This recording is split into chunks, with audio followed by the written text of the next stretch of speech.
Happy Friday, everybody. I'm meteorologist Brittany Van Voorhees with WCNC Charlotte. If you're watching this and you're disappointed and you wanted to see Brad Panovich, I'm not saying this is not self-deprecating. It's just the truth. He is at a conference, so you will have me the next few days. But with our NFL schedule changing on NBC, there will be many a Fridays where I will be here because he will be working Sunday. So, sorry. But if you love hearing me say crazy things about the weather, then join us every single Friday at 6:30. Let's talk about what's happening right now, because we do have a few storms to track this evening and afternoon, evening, whatever you consider this. Normally I think of evening after the sun goes down, but again, everybody has a different definition. We are tracking a few isolated to scattered storms that could become strong to severe across the mountains and foothills. Now, later on, it will eventually shift tomorrow into the Charlotte metro. Now, this is a change from what we had earlier. The National Weather Service Storm Prediction Center did not have us under a low risk for severe weather for tomorrow. They've now bumped us up to that yellow category. if we're being completely honest, I don't see a lot of support for widespread severe weather, but I think what they're trying to make sure that we're kind of covered for is there will be more scattered storms. It is a weekend, right? It's a Saturday afternoon, plus there's a lot of activity happening, not just here in Charlotte area, but in the Carolinas in general. App State's at home up in the mountains. They're going to see storms probably around game time.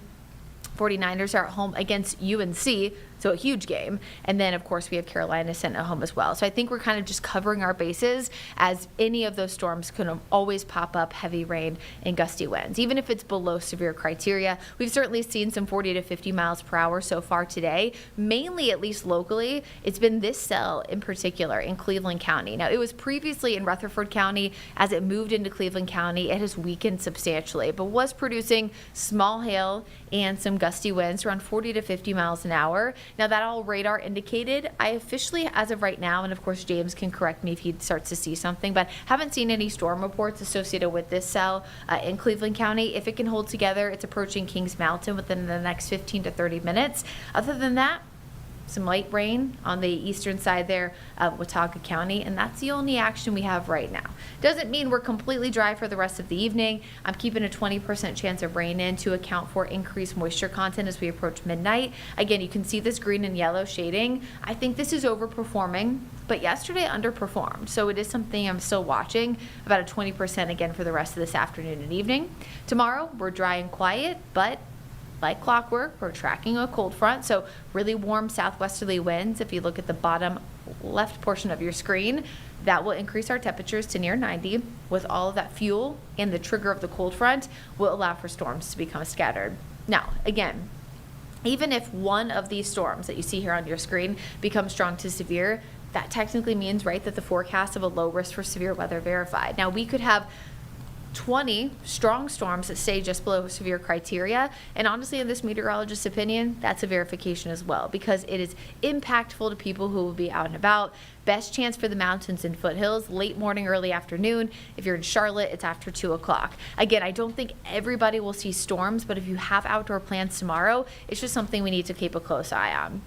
By 11 o'clock, lots of clouds. Rain will start to taper off, and then Sunday is more of a off and on clouds, maybe a little bit of patchy drizzle, light rain kind of day. I didn't anticipate Sunday to be, a high risk for rain or anything. I think it'll just be that light rain, drizzly. Temperatures will be much cooler, partially because of the cold front working its way through, but also because of the clouds. So Sunday is not the picture perfect day that we're expecting to see by Monday, where we see more sunshine and the dew point starts to drop. So here's the hour by hour forecast. If you were heading to Boone for App State, of course, that game kicks off at 3:30. Yes, you will be tracking some storms. Remember, most NCAA NFL stadiums criteria is about 8 to 10 miles for any showers or thunderstorms. So that's that lightning tracker. And again, track it very closely. It's normally based on exactly which university or NFL stadium you're in. UNC, of course, is at Charlotte. This is going to be a big game. Bill Belichick. I know I just said that really weird, James, like a really southern person, even though I am from Atlanta. I mean, Bill I wasn't going Belichick to point it out. He's going to be in town. Well, just like as it came out, I was like, whoa, whoa, whoa. My family's from Alabama, actually, and so that I feel like that came out. No shade. Love the people. That's where my family's from. Anyway, the Alabama and Georgia came out. Okay, so back to the Charlotte 49ers. Again, they're against UNC Chapel Hill at 7 o'clock. Again, showers and thunderstorms becoming more widespread by the afternoon. Even again, if that does not mean that we see severe storms, they are going to be more active. Dew points right now feels disgusting outside, but in 48 hours, it is going to be feeling better. That's when we'll start to see that drier air mix in and clouds start to mix out. So lower 90s most likely tomorrow. We did not hit 90 today. We only hit 89, but I do think tomorrow has a better chance of getting into the lower 90s. Could very likely be our last of the year since the average latest is on September 12th. Tropical development, quick update here. We are going to talk more about the tropics with Tim Buckley coming up, but we do still have a high chance of having our next tropical depression or named storm over the next 7 days, but you notice things have changed a bit over the last few days. Here's a quick look at that 7-day forecast. Again, we'll have a lot more coming up here in just a few minutes, but there you go. Lots of action happening tomorrow afternoon, and then much better weather for the first half of next week. We'll be right back after this break.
Oh my goodness, we're back with the one, the only, the legend, Chief Meteorologist Tim Buckley with WFNY. Hello, Tim. Hello, Brittany. Welcome back. I feel like we haven't talked on this show, on this program, in a while, so it's good to see you again.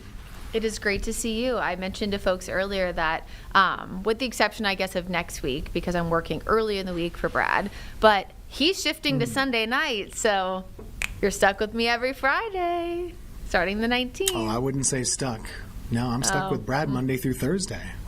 I know, but he's we the won't best. tell him that. You're obviously Yes. the best as well. I want to talk about, I normally hate saying like future XYZ storm, but the storm that could become our next tropical depression or named storm. When I was updating the graphics earlier, we saw something I guess we don't normally see when we're at 90% chance of development, which is a drop down from 90 to now 70. So I think we have to talk to the people about why that is. Yeah, it's pretty interesting. So if you haven't been paying super close attention throughout the week, well, good for you, because it turns out this might not be much of anything. But this potential tropical system has been moving off of Africa for a little while. And the Hurricane Center, what they do before they put a official designation on it, before they call it a tropical depression, they just give us odds. And they say, hey, it has like a 30% chance of forming, a 60, a 70. Yesterday we were up to 90. Now we're going down again to 70, and as Brittany and I would tell you, that's pretty rare, isn't it? It doesn't usually go down once you get all the way up to 90. That means they're already pretty certain it's going to develop.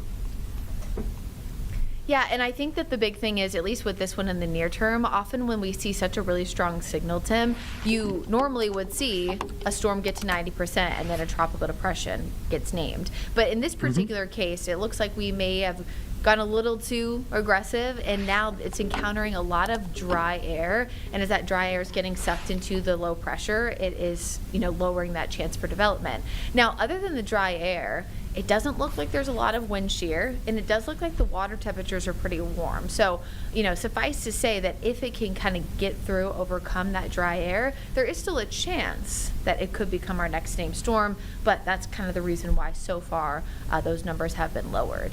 And it was given Invest 91L, if I'm not mistaken, Investigative Area 91L, so that the NHC can watch it, we can start to get model data, and the hurricane hunters, of course, can go out and investigate it at some point. Yeah, and yesterday we were starting to kind of get our first glimpses at the spaghetti plots, the spaghetti models as we kind of call them. But today they're all shifting around a little bit too. So you're noticing in a lot of those spaghetti models that they're actually not all developing the system. The intensity is fading, and their tracks are shifting too.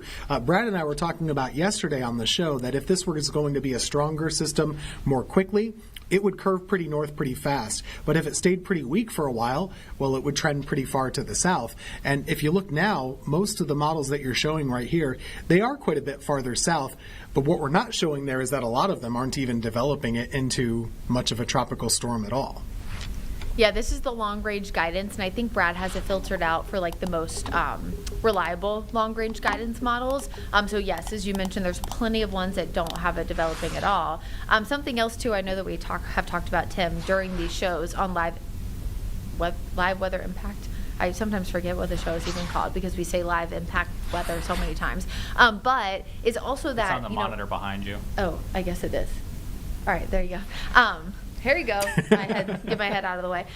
Is that oftentimes, too, with a stronger storm, it goes out to sea, but also oftentimes when it forms further east, you see a quicker turn out to sea. And so I know that as we kind of watch this over the next few days, that will be something that we'll be talking about as well, based on if it forms, when it doesn't. But you also bring up a good point. Even if the low pressure system, at least over the next 7 days, doesn't turn into anything, there's still a chance that that energy could make it into the Eastern Caribbean, and it could sometimes, form from there, because I just wanted to pop this up really quickly. This is our normal climatology for September where storms develop. And we know, of course, September and October, at least for the North Carolina and South Carolina, are our busiest months. And we're still in the historic peak right now.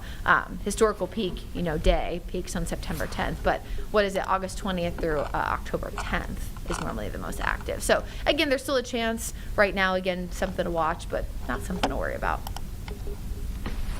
It's a good lesson in don't commit too hard one way or another when there's a storm that's like 12 days away. You should never, write in pencil, not pen with these things. There's never a guarantee it's going to develop. There's never a guarantee it's going to go in a certain direction. And there's certainly never a guarantee that, it's definitely going to hit us. I saw some posts the last couple of days showing some models saying, get ready, North Carolina. Well, we kind of know from experience that when it's at this range, there's a lot we don't know. So there's no reason to worry until you get a little bit closer. And so we'll just have to see if this one forms one way or another. Brittany and I were just talking about this term, Invest 91L. We don't expect you to know what that means. So let's explain a little bit further. I think we have a quick package that explains that. During hurricane season, you're going to see multiple invests. But what is that? Let's raise your weather IQ. An invest is short for investigation area, meaning a disturbance is being watched by a forecast center and models are tracking it. In the Atlantic, the first investigation will be Invest 90L. Counting up to 99L, then we'll restart to 90L again. But there are many other terms you need to know for this coming hurricane season. To learn them all, check them out over on our channel.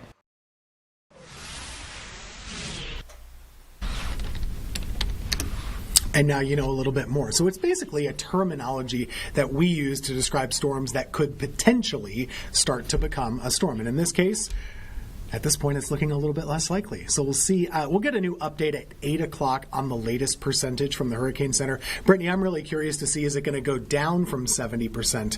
I think they might lower it again. They already lowered it once today.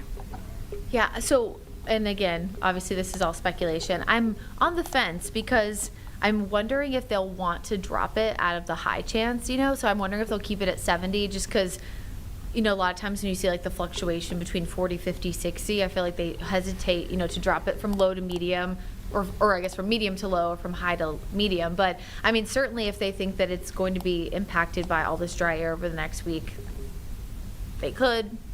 I don't know if I should say should because, I'm not a hurricane expert who works for the NHC, but I think there's definitely a chance they could drop it. Or they could drop maybe the next 2 days, for down from 40% and then keep the 70 just for, we talk about this all the time privately as well. The social science, I feel like, says that if you drop it from high, I wonder if people will then think that's not something to worry about and then you set them up for failure there. But we'll have to see.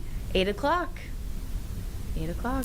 Yeah, it's important to have, clear communication and not be too knee-jerk reaction-y when it comes to forecasting. And so sure. We tip our cap to them. They've got a hard job, and we'll see what they decide a little bit later on.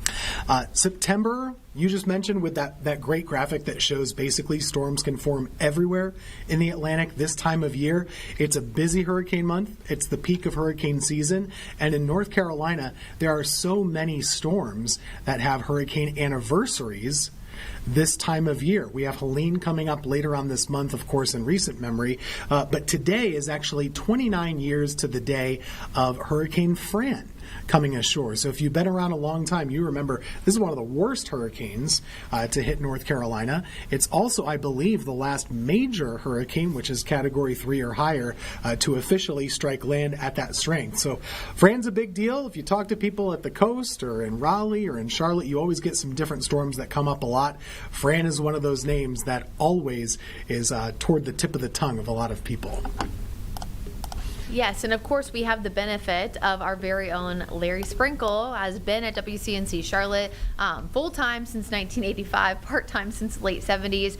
So of course he was here for Hugo, he was here for Fran, Floyd, all of the big ones. And he has a quick story for us, kind of talking about Fran and the history and a little bit of his experience too. Hurricane Fran, 29 years ago, made landfall at Cape Fear, North Carolina. Devastating hurricane. 8:30 p.m. winds 115 miles an hour. By the way, the storm surge was 12 feet, and the devastation all across the Carolinas. In fact, the damage was $5 billion back in 1996. 24 deaths contributed to Hurricane Fran. This is the devastation along the Carolina coastline. This is North Topsail Beach. Now, this picture right here is from Raleigh, North Carolina. It's interesting. A lot of people said that Hurricane Fran was Raleigh's Hugo, so we thought we'd compare the two hurricanes going back in time. Hugo hit 1989 in September. Highest wind gust, 99 miles per hour. The damage from Hugo in Charlotte, $500 million. In Raleigh, Fran from 1996, the highest wind gust, 79 miles per hour. The damage was $900 million. The devastation, tremendous in both cities. As we take a look back in time, I'm Larry Sprinkle. And it's great to kind of compare those two. Larry did a great job there by calling it almost Raleigh's Hugo. Everyone has that storm in their memory, and that was one of the worst. Let's show you the type of hurricane that Fran was. And I'm going to start. It looks like a blank graphic here, but we're going to show you where it began. And it began basically all the way over by Africa. So this is one of those storms. We call them the Cape Verde storms. They come all the way thousands of miles across the open Atlantic, and then that path rides up right into us. So sometimes there can be high pressure that just blocks it right into shore, and that's usually some of our worst hurricanes that we see. Now, in this case, the exact landfall location, as Larry was explaining, well, it was right down in the Wilmington area. Now, remember, when we talk about hurricanes, the worst side by far is actually on the right-hand side, the right front as we call it. So where's Topsail Beach, the one that got the worst damage? It's up there in Pender County, right on the Onslow County border, on the right side. It's not right there at Cape Fear itself, right by Bald Head and Southport and all those areas. This is a big deal. Maximum winds of 115 miles per hour. The storm surge was 12 feet as well. It came in and then really roared through the nighttime, so people in Raleigh talk about hearing this go throughout the night. Here in the Triad area, too, it was a really bad storm. And just like he said, so many homes were wiped off the map on Topsail Island. It was just, people say it was like a bomb went off. It was one of those kind of hurricanes. And 29 years ago, so to next year, it'll be the 30th anniversary of Fran. And, Brittany, we were kind of going down the list of big storms that have hit North Carolina just on history. And it's amazing how many have hit since then that have already, topped the list with damages. You've got Matthew, Florence, of course, Helene now as well. We've had a lot of hurricanes since Fran, too, but Fran still is one of the worst for a lot of people. I know, I think it is interesting, especially, too, because I just don't think that those storms that have been there for, or maybe not that they've not been there for a while, but, people who are freshly moving to the Charlotte area, things like that, they weren't here during those storms. And I feel like we have so many people, probably in Charlotte and Raleigh as well, that are moving to the Carolinas for the first time. They're just not familiar with the fact that we've had multiple storms that have impacted us. Of course, like Larry mentioned during that story, Hugo was the big one for us here in Charlotte. And of course, Fran was Raleigh's Hugo. Tim, your dad had a question, and we have a lot of viewers that send in questions during live weather impacts. So, of course, as always, please send them in. And this question, I'm assuming, went back to Invest 91L. And the question was, when does it become a potential tropical cyclone? Now, right now, of course, it's in a high chance of development over the next 7 days. Normally, for it to become a PTC, or potential tropical cyclone, it would need to be under that high category within the next 2 days. Essentially, it needs to be about 36 to 48 hours from impacting land. Think about if a tropical depression or named storm were to impact you, but it technically didn't meet criteria. And so the NHC was like, well, we can't issue a tropical storm warning because it technically isn't a tropical storm. Well, that's something that happened years and years ago, just because, again, in weather, it is or it isn't. I know that can be frustrating sometimes, but it's like when we say rain with a name, or when we talk about Category 1 hurricane versus Category 2. Is there a significant difference between 70 miles per hour tropical storm and a 75 mile per hour hurricane? No, but again, it's all about official data. So PTC, normally right before it becomes a depression or a storm, this allows for the National Hurricane Center to issue watches and warnings for impacts within the 48-hour period.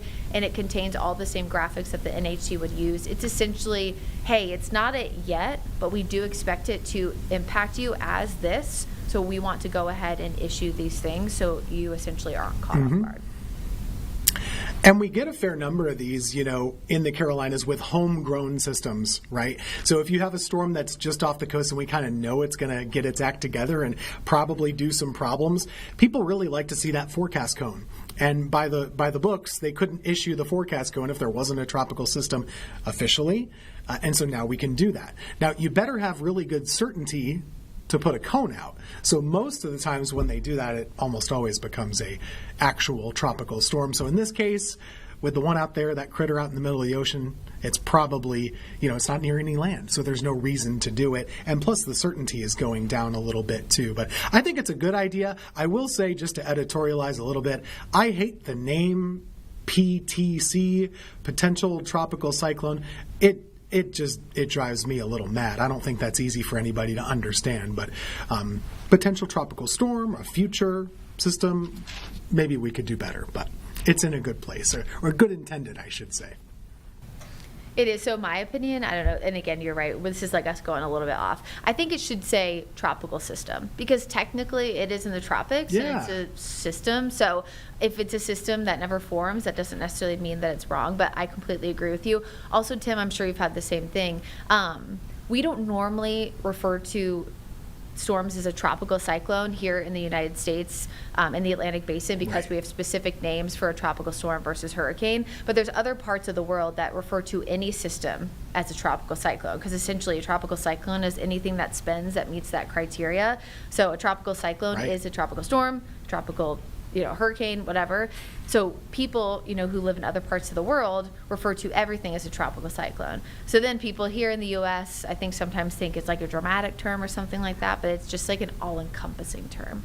So I think it's good to remind people. Yeah, and actually, if you really want to get into the cyclone weeds, we consider all low-pressure systems to be cyclones. That's just the way that it is. You can have a cyclone. You can have an anticyclone, which is high pressure, but low pressure systems are by definition cyclonic, and that's kind of what we call them. It can be a nor'easter, it can be a low pressure system, or it can be a PTC.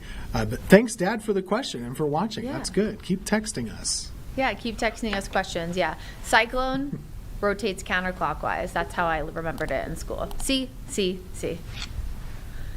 Well, Tim, so you're one of those good students. Yes. It's just you gotta think of the small things to remember things. Tim, thanks for joining us. Hope you have a great rest of your Friday. Everybody else, we'll be tracking some storms tonight and tomorrow. Make sure you're staying tuned to WCNC Charlotte, and we'll continue to update you on WCNC Plus and of course on WFMY Plus as well, all the way through the weekend. Have a great day.